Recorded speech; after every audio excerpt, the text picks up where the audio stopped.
Bună, dragilor! Haideți să facem astăzi o plăcintă cu brânză dulce și stafide. Pentru asta avem nevoie de o găletușă de brânză de vaci, o esență de vanilie, un zahăr vanilat. Aici avem puțin suc de mandarină acidulat. Ca să nu punem praf de copt, punem acest suc care ajută un pic la creștere.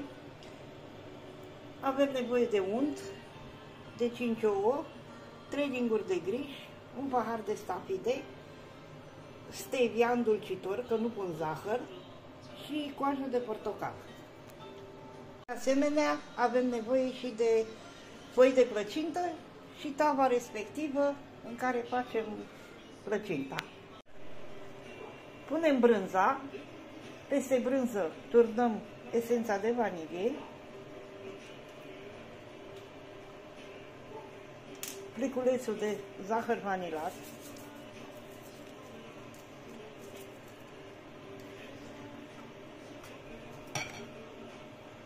punem 2 linguri de stevia, este suficient pentru că este foarte dulce. Dacă punem mai mult, punem 3 linguri de griș,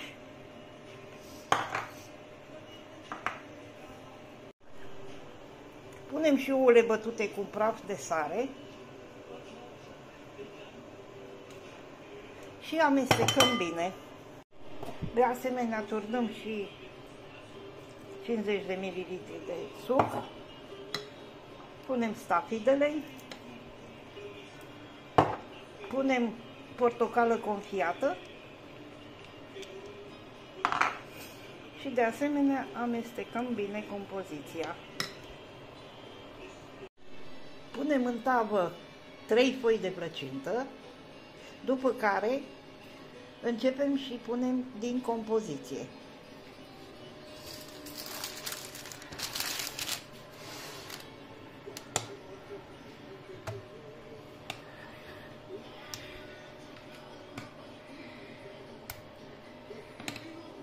Deasupra, peste brânză, punem iară 2 foi de plăcintă, iară compoziție și așa până terminăm.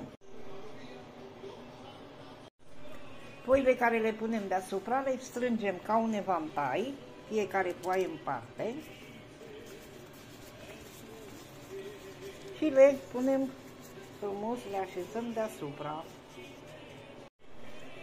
Foile care rămân și le punem deasupra, le strângem ca un evantai și le așezăm deasupra frumos. Topim 50 de grame de unt între timp.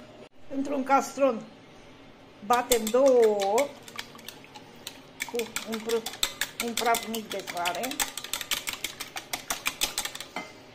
și punem un pahar de lapte.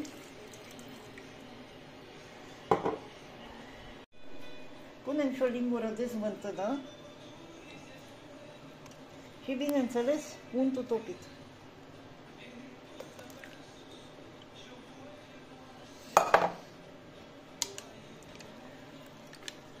Și această compoziție o turnăm deasupra la plăcintă.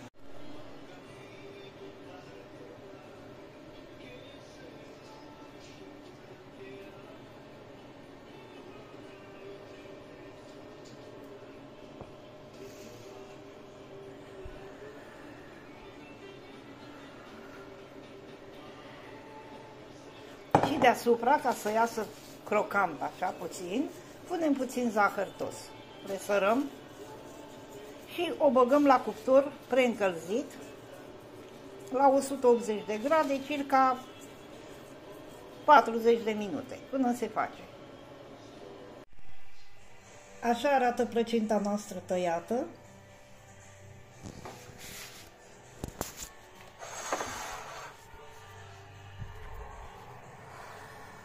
Dacă vă plac rețetele mele, urmăriți-mă în continuare pentru alte rețete pe care le voi posta delicioase. Dacă doriți, puteți să o faceți fără zahăr și stafide, bineînțeles, și arome, cu brânză sărată.